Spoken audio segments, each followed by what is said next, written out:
machine which we have prepared for testing the EXL of the EV vehicle. In this rig, we will be testing in forward and reverse direction from 10,000 RPM to 1000 RPM in both directions.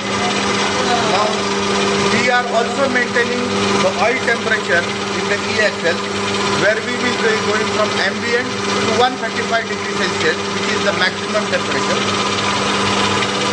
Okay, this is the EXL which is being tested. Now you can see the oil pipes which are going in and out of the rig. This is the motor which is driving the EXL. Now we have used the step down belt system drive, where the speed is increased to 10,000 RPM. This is oil conditioning system which we are using for testing the EXL. The oil conditioning system will circulate oil in the EXL and it will maintain temperature from ambient to 135 degrees Celsius.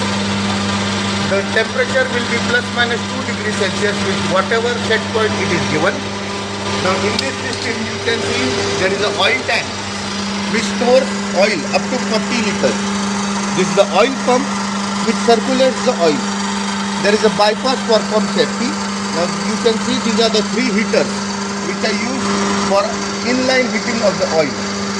This is done purposefully because we do not want bubble formation of the oil.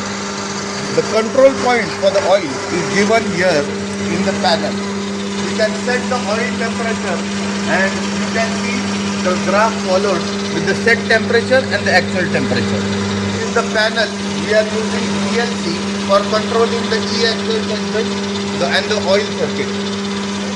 We can set a cycle here with whatever desired set point of speed and whatever desired set point of temperature. Accordingly, we set the temperature and the speed, and the rig will run in auto mode for whatever desired cycle. The endurance testing as well as performance testing of EXL can be done with this rig. Thank you.